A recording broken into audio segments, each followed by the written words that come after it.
하나님 아버지의 말씀 제가 말씀을 읽어드립니다. 마가복음 11장 20절부터 25절입니다. 마가복음 11장 20절부터 25절입니다. 신약성경 74쪽입니다.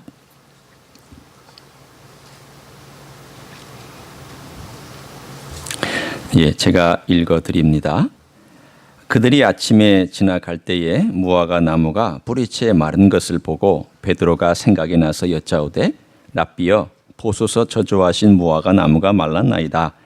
예수께서 그들에게 대답하여 이르시되 하나님을 믿으라.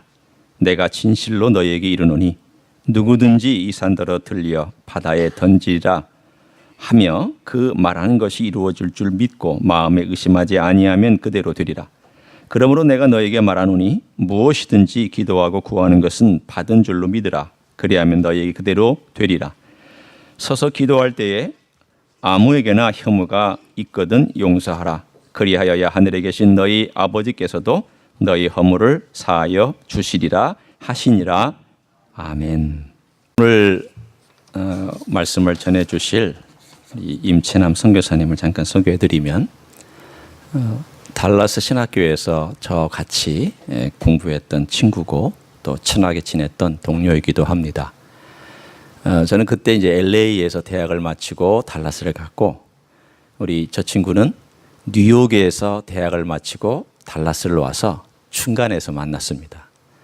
그래서 늘 둘이 싸웠습니다. 뉴욕이 좋다, LA가 좋다. 그래서 제가 한번 뉴욕을 가본 적이 있는데 뉴욕은 너무 힘들어서 못 살겠더라고요. 워낙 빨라서 지하철을 타고 가는데 저는 데모하러 가는 줄 알았습니다. 사람들이 얼마나 빨리 몰려다니고 얼마나 빨리 걸어다니는지 여기서 느긋하게 걷다가 뉴욕에 가면 치입니다. 그런데 또 거기 살던 분은 이 달라스나 LA 오면은 왜 사람들이 이렇게 굼뜨고 게으르고 천천히 걸어가는지 모르겠다고 그렇게 또 놀리곤 합니다. 하여튼 너무 다른 나라 같은 이 한 미국에서 살다가 만난 참 지금까지 귀한 교제를 나누고 있는 우리 형제인데 아프리카에서 한 11, 2년 사역했고요. 탄자니아, 우간다에서 선교사로 사역을 했고요. 풀타임 선교사로 한국에서 5년 정도 선교 목사로 또 모빌라이즈로 일하다가 지금 현재 뉴욕에 있으면서 선교지를 다니면서 자존자립 개척하는 그런 교회들을 돕고 또 현존하는 교회들을 경제적 영적으로 세워주는 그런 사역을 하고 있습니다. 특별히 인도네시아와 동남아시아 그리고 이 남미에 겨냥해서 귀한 사역을 하고 있는데 오늘 이렇게 LA에 온 귀한 시간에 저희 교회에 오셔서 말씀을 전해주게 되었습니다. 우리 박수로 환영하도록 하겠습니다.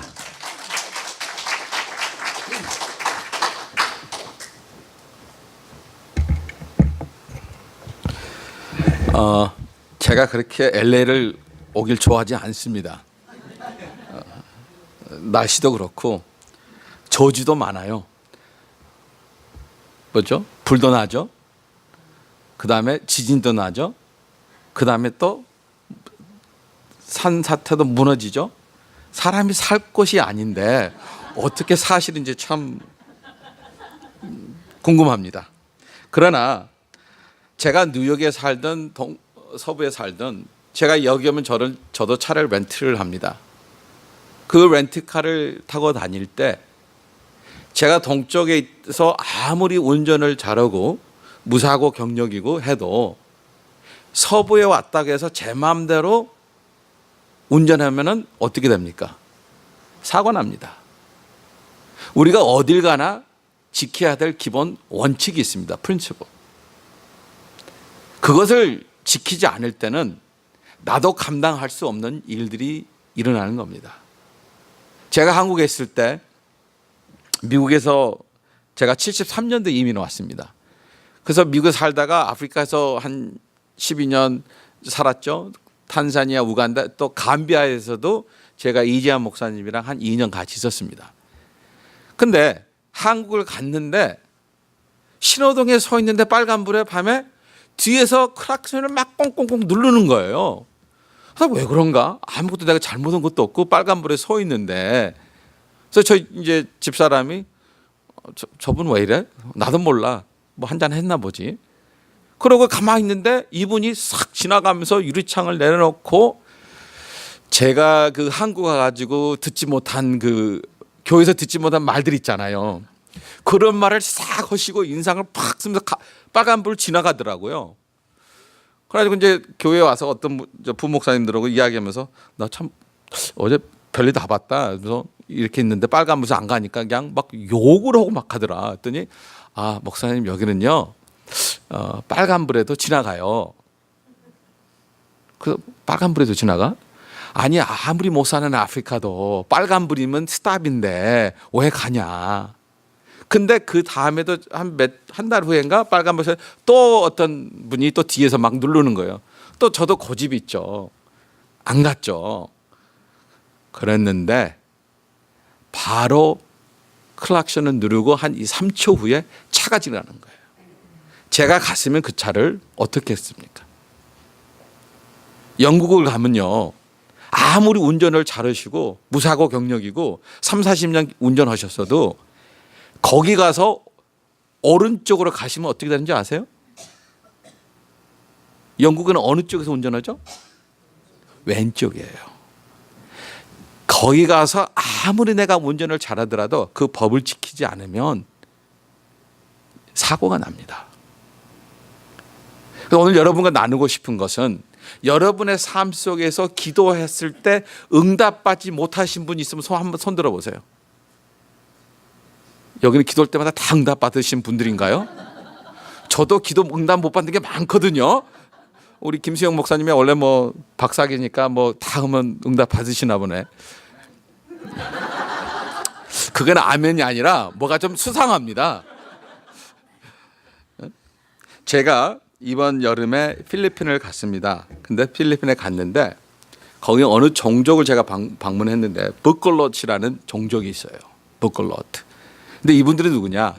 1940년도에 필리핀 정부에서 이 종족 사람들을 죽이려고 정부에서 군대를 파송하기로 했답니다.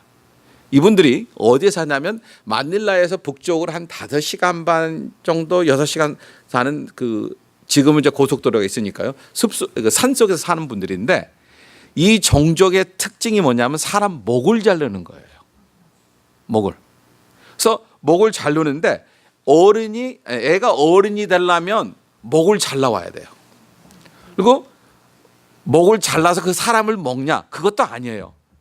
해골을 걸어놓고 팔을 걸어놓고 다리도 걸어놓고 그러니까 내가 죽인 사람들을 트로피로 하나씩 떼어와서 몸을 걸어놓는 겁니다. 그런 사람들이 다니면서 사람들을 하도 죽이니까 정부에서 이 사람들을 다 남자들만 다 죽여버리자. 그러면 다른 종족이나 그 산속에 있는 사람들을 해치지 않을 거니까 그래서 군대를 보내기로 했는데 교회에 있는 목사님들이 그걸 알고 대통령을 찾아갔습니다. 두 분이 대표로. 그래서 대통령님께서 이 나라에 어떻게 하려고 계획을 세운 걸 알고 있는데 그렇지만 어떻게 한 산속에 들어 사람을 다 죽이냐. 저희들에게 2년만 주십시오. 2년만. 우리가 가서 전도해 보겠습니다. 만약 그게 안 되면 그때는 정부에서 하시다 2년만 줘보시라. 그래서 대통령이 2년을 기회를 줬어요. 2년을 줬는데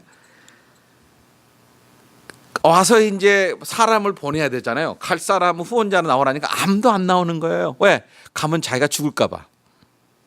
그래서 미국 친구 싱글 친구 하나와 필리핀 현지인 싱글 친구들이 2사람이 가겠다고 나왔습니다. 대표로. 그래서 이 사람들이 보냈는데 이 사람들이 그 종족이 산 어디인가는 살고 있는데 정확히 위치를 몰라요. 1940년도면 필리핀도 뭐 거의 정글이죠. 그때는 길도 없었으니까요. 그래서 산 밑에 가서 텐트 쳐놓고 살면서 매일 아침에 일어나 가지고 그들은 산을 걸어 다녔습니다. 왜? 산을 걸어 다니다 혹시나 그 사람들을 만날까 하고. 근데 하루는 길을 잊어먹었어요. 두 친구가. 그래서 길을 찾다 못 찾고 자기 텐트를 이제 못 찾는 거예요. 그래서 하루 저녁을 그 정글 나무 밑에서 잠을 잤습니다. 뱀도 있죠. 동물도 있죠. 이 두 선교사가 기도를 안 했을 것 같아요? 했을 것 같아요. 엄청나게 했겠죠. 저도 그 아프리카 살아봤지만 차 고장 나면요, 제일 처음에 나오는 게 뭔지 압니까? 기도예요. 근데 미국에서 온 친구들은 가끔 그럽니다. 목사님, 콜 치플레이, 치플레이 전화 거세요. 야, 인간들아, 여긴 전화 시그널도 안 나오는데 어떻게 전화를 하냐, 그런 정도 있는데 이분들이 기도를 엄청나게 했을 겁니다. 그러나 길을 찾았냐? 못 찾았어요. 그래서 그날은 텐트가 아니고 나무 밑에서 잠을 잤습니다. 근데 그 다음날 또 산을 헤매다 보니까 텐트를 찾은 거예요. 그리고 한 일주일 후에 계속 그걸 하다가 일주일 후에 그 산속에서 그 친구들을 만났어요.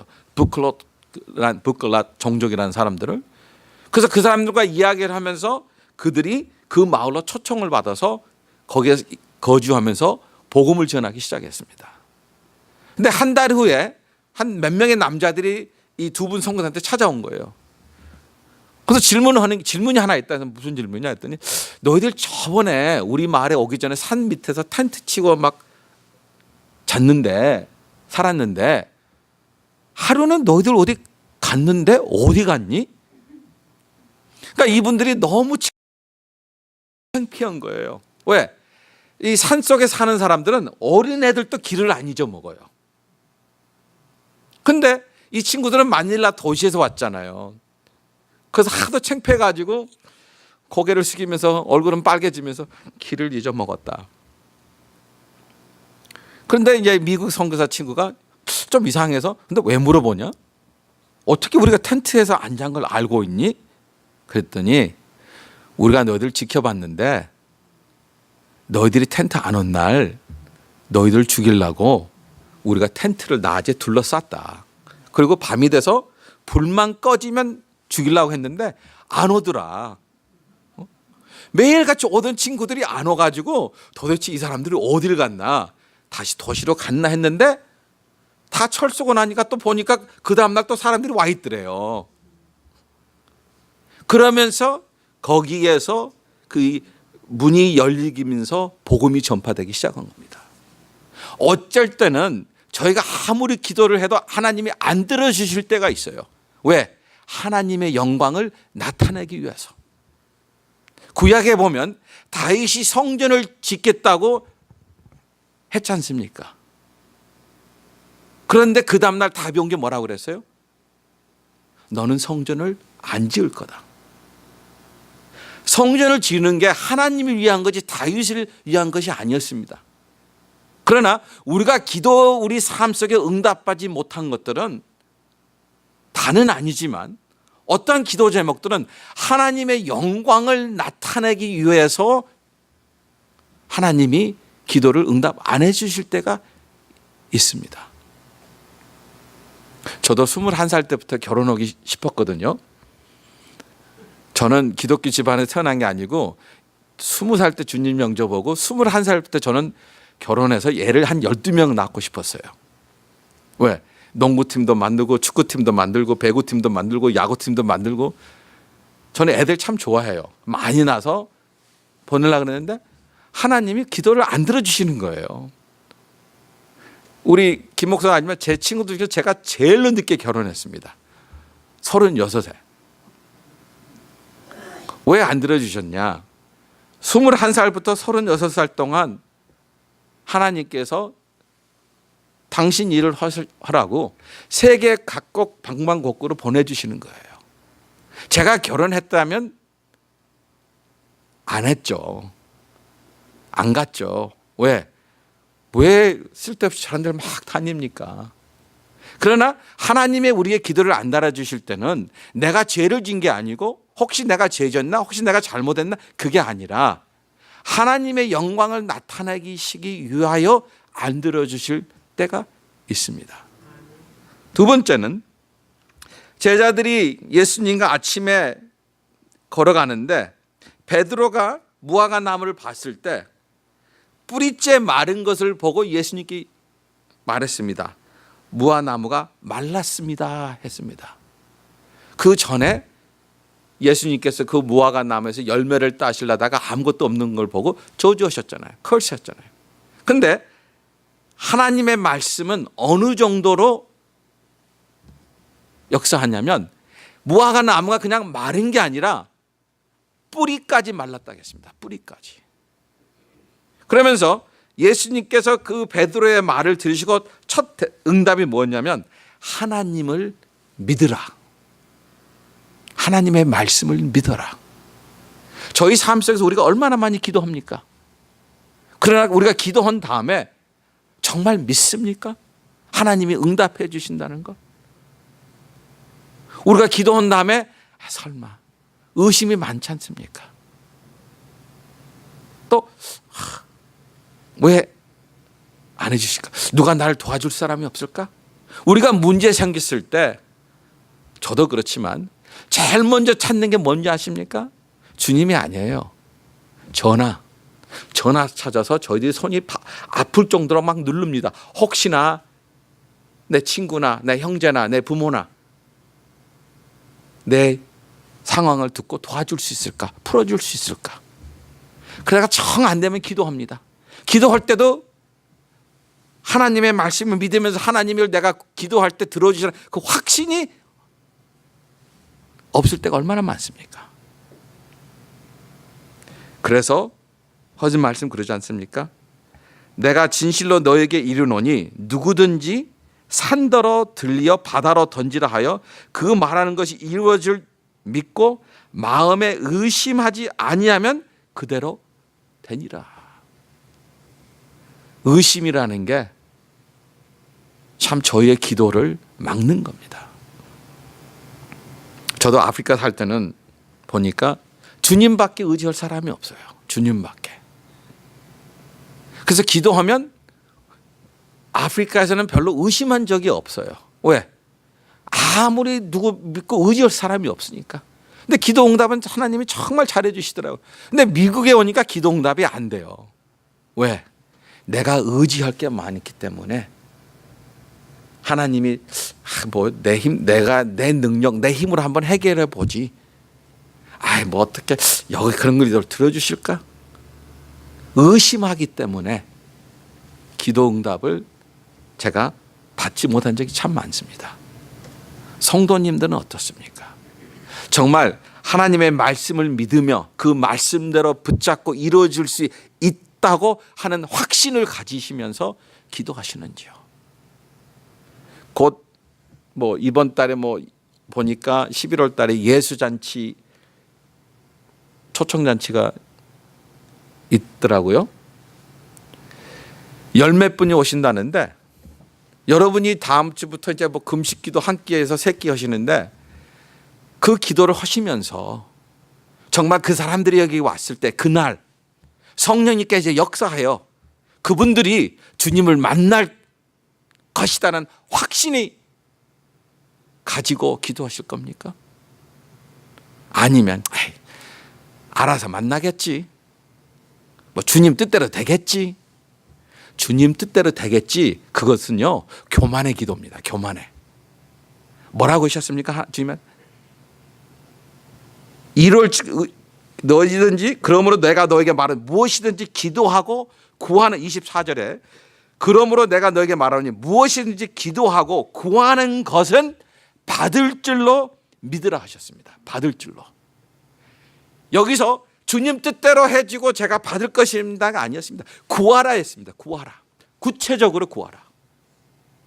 제가 선교사 하다 보면 이제 미국 가서 살다 보면 참 힘들 때가 많습니다. 뭐 선교도 힘들었지만 그러다 보면 뭐 하나님 내 사정 아시니까 알아서 그냥 해결해 주세요. 저는 그게 참 좋은 믿음인 줄 알았어요. 근데 그게 교만이에요. 왜?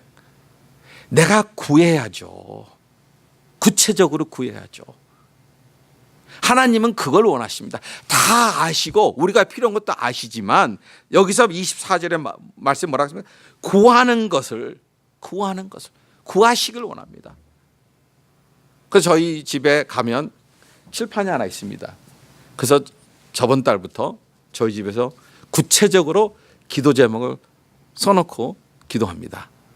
첫 번째, 하나님 집 주세요. 그것도 2층짜리 집, 방 3칸씩 위에 아래. 구체적으로 기도해요. 왜? 위에는 세져서 노후 대책 생각하려고요. 왜? 여러분은 뭐 퇴직금도 있으시죠? 보험 아무것도 없습니다. 저는 거지더라고요. 미국 가 보니까. 그래서 그냥 주실 거 하나님 알아서 주십시오 하다가 구체적으로 기도합니다. 그 우리 나단이 둘째 아들이 사춘기입니다. 그래서 주님을 다시 체험하도록 만나도록. 그래서 우리 저 식구가 돌아가면서 기도를 하는데 딸을 보니까 눈을 펑 뜨면서 기도를 해요. 그래서 야, 너 왜 기도할 때 눈 뜨고 해야 돼? 아빠, 기도 제목을 보고 기도해야지. 근데 아빠는 왜 눈 떴어? 너 확인하려고. 그랬더니 기도 제목을 써놨으니까 아빠가 구체적으로 기도를 하는데 아켄날 다 기억을 못하니까 눈 뜨고 보면서 기도도 왜 아빠는 참견이야 이런 식이에요. 여러분 기도 제목 있습니까? 구체적으로 하세요. 구체적으로. 여러분 그 13분, 14분, 15분, 16분 누가 오시든 그 한 분 한 분 이름을 부르짖으면서 기도하실 때 이분이 주님을 만날 수 있도록 여기서 만나고 떠나도록 그렇게 기도를 하세요. 구체적으로 하셔야 됩니다. 여러분의 삶 속에서 어렵고 힘든 일 있으십니까? 구체적으로 기도하세요. 하나님 뭐 해봤자 또 똑같은 말 매일 하는데 알아서 다 해주세요. 그건 아니에요. 저희 아들이요. 큰아들이 저희가 큰아들을 낳고 애가 없었습니다. 그러니까 동생을 갖고 싶어 하는 거예요. 그래서 얘가 그러면 기도해. 그랬더니 얘가 5살 때 4살 때구나. 5년 동안 기도했습니다. 5년 동안. 매일 저녁 간단해요. 하나님 동생 주세요. 아멘. 어쨌든 피곤하게 잠자잖아요. 그럼 일어나요. 나 기도 안 했습니다. 하나님 동생 빨리 주세요. 아멘. 그럼 사료는 그런 거야. 아빠 하나님 벙어리야 귀목이야. 왜? 아니 내가 기도를 그렇게 매일 저녁 하는데 왜 안 들어주셔? 어? 귀가 먹었지 않는 이상 내가 기도하는데 기도하면 들어준다 그랬는데 왜 안 들어주셔? 근데 너 아직 때가 안 됐나 보다. 네가 너 더 기도하라고. 그랬더니 하는 말이 안 들어주기만 해봐.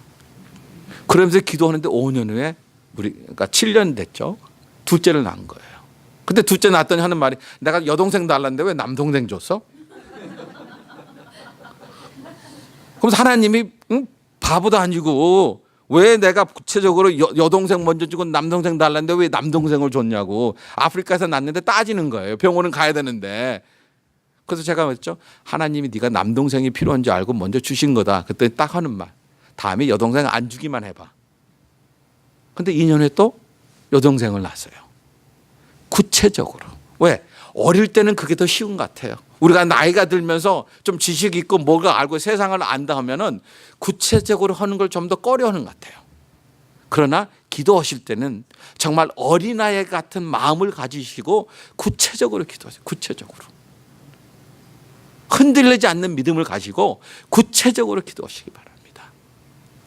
세 번째는 뭐냐면 방해받지 않는 마음, 채우지 않는 마음. 25절에 보면 이렇게 나와 있습니다. 서서 기도할 때 아무에게나 혐의가 있거든 용서하라. 그리하여야 하늘에 계신 너희 아버지께서 너희를 허물을 사하여 주시리라 하시니라. 많은 저희들이 때로는 기도 응답을 받지 못한 이유가 저희 마음속에 많은 게 쌓여 있습니다. 왜?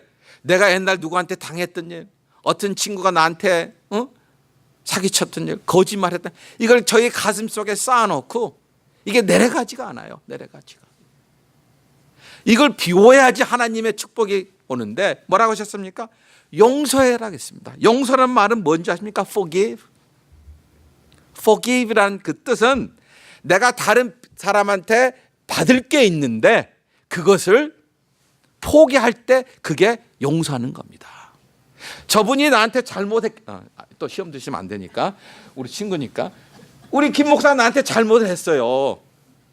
그러면 당연히 담임 목사지만 여기서는 지가 나한테 와서 친구이지만 사과해야 될 거 아닙니까?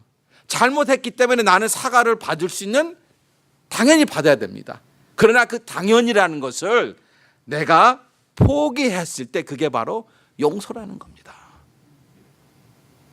어떤 분은 그러시죠. 아이고, 임 목사님, 선교사님은 사람이 좋아서 그러는데 내가 당한 일 한번 당해봐. 내가 당한 일 안 당한 사람은 몰라. 그걸 당했는데 어떻게 내가 용서를 해줘. 저도요, 살 만큼 살았어요. 내년이 60입니다. 저도요, 다 털어놓지 못하지만 털어놓으면 여기서 밤샐 수가 있습니다.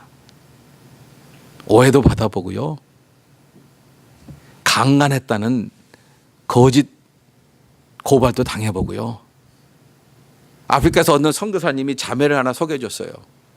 저희 집에서 일을 하는데 단기 틈이 왔는데 우리가 어디 가서 선교하는 동안에 애들 지갑을 다 튀져가지고 돈 훔쳐갔어요. 그래서 내로라 그랬더니 자기가 더 큰 소리를 치는 거예요.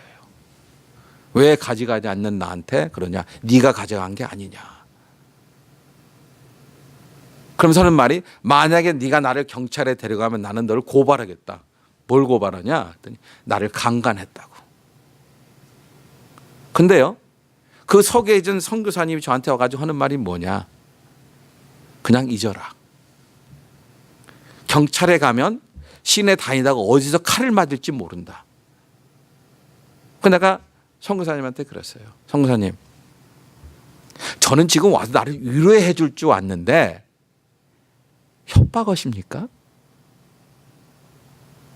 당신이 소개해준 사람, 당신 교회 교인인데 와서 미안하다는 말을 캥이는 칼로 찌를지 죽을지 모르니까 잊어버려라.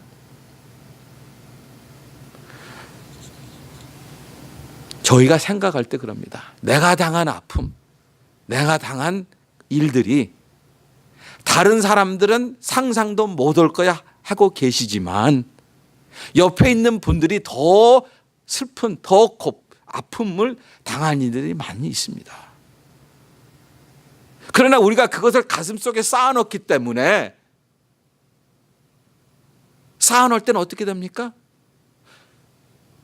여러분 집에 싱크대 있지 않습니까? 목욕탕이나 화장실이나. 그게 막히면 어떻게 됩니까? 물이 안 내려갈 때 고이게 되면 어떻게 되는지 아십니까? 이 물이 썩습니다. 곰팡이가 찝니다. 냄새가 납니다. 그러나 이걸 해결해 주기 위해서는 어떻게 됩니까? 구멍을 뚫어주면 이 물이 확 내려갈 때 어떻게 됩니까? 냄새가 없어지고 악취가 없어지고 모든 게 뚫립니다. 아무리 어렵고 힘든 일을 당했어도 우리의 마음을 비워야 합니다. 비웠을 때 성령님께서 역사하시고 그 마음속에 들어오셔서 은혜를 베푸시는 겁니다. 내가 당했고 내가 정말 창피당했고 그런 걸 생각할 때 용서해 줄 수가 없어. 그것만 붙잡고 계시다간 그 사람은 잘 살아요. 우리는 죽어갑니다. 왜? 혈압만 올라가죠. 소화도 안 되죠. 열만 나죠. 생각만 하면 치가 떨리죠. 아픈 사람은 누구예요? 우리만 아프고 그 사람은 잘 살고 있습니다. 그런 분들이 있죠. 여러분한테 아픔 주신 분들. 뭐 미안해한지 아세요? 잘 살고 있어요. 근데 우리는 그것만 생각하면 어떻습니까? 혈압이 그냥 막 올라가기 시작하고 소화도 안 되고 이만 나빠지고 손해는 누가 봐요? 저희가 봅니다. 예수님께서 십자가에 못 박혀 돌아가실 때 뭐라고 하셨습니까? 자기를 창으로 찌르고 가시관을 찌른 사람들에게 아버지 저들을 용서하여 주시옵소서. They don't know what they're doing. 근데요, 예수님이 십자가에 돌아가실 때 옆에 있는 사람의 죄를 위해 돌아가신 게 아니고 내 죄 때문에 십자가에 매달리신 겁니다. 내 죄 때문에. 그런데 예수님께서 용서해 주시라 했습니다. 예수님이 우리를 용서해 주신다면 우리는 저에게 아픔 준 사람들을 왜 용서 못 해줍니까? 주님은 십자가에 달렸지만 우리가 십자가에 달린 것도 아니지 않습니까? 돈 필요하죠. 꿔줬다 못 받는 거, 사기당한 거, 그냥 못 받을 거 그냥 포기하세요. 나에게 아픔 줬던 거 그냥 용서해 주세요. 왜? 내가 살기 위해서. 내 마음을 비울 때 내 마음속에 쌓여있는 그 찌꺼기들이 냄새나고 악취나고 하는 것들이 다 내려갈 때 하나님의 은혜를 여러분이 삶 속에 체험하실 수 있을 겁니다.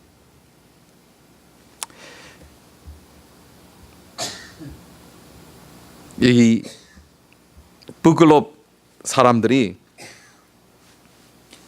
주님을 영접했어요. 그 마을 사람들이 주님을 영접하고 그래서 이제 그 산 속에 아주 정글 속에 또 다른 선교사님이 다른 종족의 부족에 가서 전도를 시작했는데 그 마을에도 주님을 믿기 시작했어요.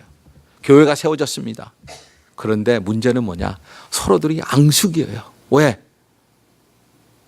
저기서 그 종족 사람이 나의 아버지를 죽이고 동생을 죽이고 어머니를 죽이고 그 관계 때문에 서로 죽였기 때문에 예수님을 믿지만 화해가 없는 거예요. 그래서 하루는 선교사님들이 이제는 주님을 믿으니까 화해를 해야 된다. 근데 이 사람들이 서로 못 믿는 거예요. 저 사람도 우리 어머니 아버지 죽이고 내 동생을 죽이고 삼촌을 죽이고 한 사람인데 어떻게 믿냐. 근데요 참 어디 가나 여자분들이 참 훌륭해요. 거기는 할머니 한 분이 우리는 주님을 만났기 때문에 해야 된다.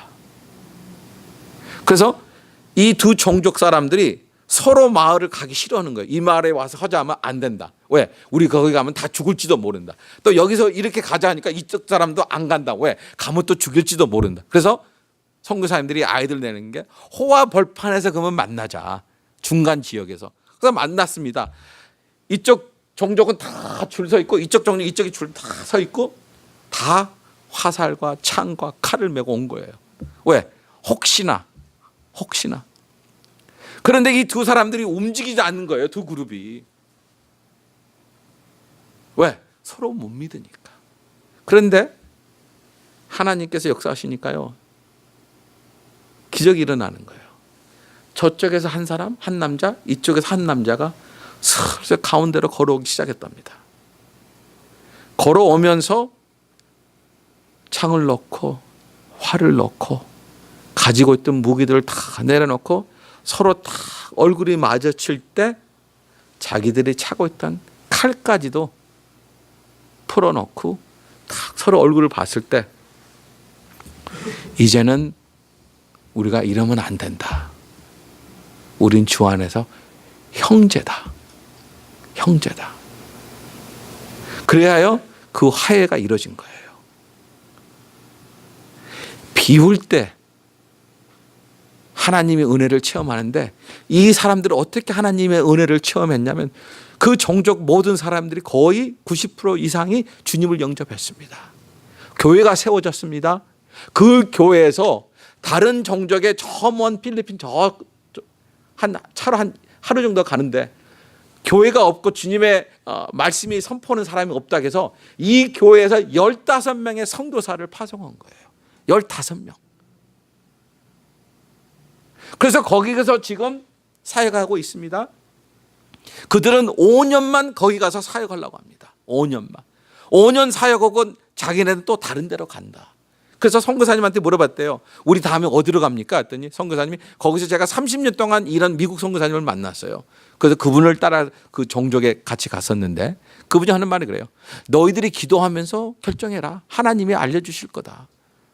그래서 그 다음에 그 선교사 모임을 하는데 그분들이 그러더래요. 우리 태국 가도 됩니까? 가라. 왜? 그랬더니 태국의 어느 산속에 종족이 교회가 없다는 걸 알고 우리가 거기를 가기 원합니다. 그랬더니 이제 이 미국 선교사가 그랬대요. 근데 태국 좀 멀고 무섭지 않냐? 그랬더니 이 현지인 필리핀 선교사 이러더래요. 우리는 옛날에 목 자른 사람들이라서 무서운 게 하나도 없습니다. 그렇게 하나님의 은혜를 누비고 있습니다. 얼마나 힘들겠습니까? 내 동생, 내 아버지, 내 형제를 죽인 사람들을 용서해 준다는 게. 그러나 여러분의 마음속에 있는 그 상처들이 그렇게 큽니까? 형제를 죽였습니까? 삼촌을 죽였습니까? 저도요, 용서를 못 하겠더라고요. 아니, 내가 도와주라고 잡을 줬는데도 강간했다고 하는데, 근데 하루는 묵상하면서 이 말씀을 봤어요. 그때 저도 용서해 주기로 했습니다. 마음을 비우니까 하나님의 은혜를 체험하게 됩니다. 여러분, 기도 응답이 막힌습니까? 뚫으세요. 로로루로 뚫는 게 아니라, 스네이크 케이블로 뚫는 게 아니라, 내가 이걸 내려 보낼 때, 비울 때 이게 뚫리고 기도의 응답들이 여러분의 삶 속에 체험하고 은혜를 누리실 수가 있습니다. 다 같이 일어나시겠습니다. 기도하시겠습니다.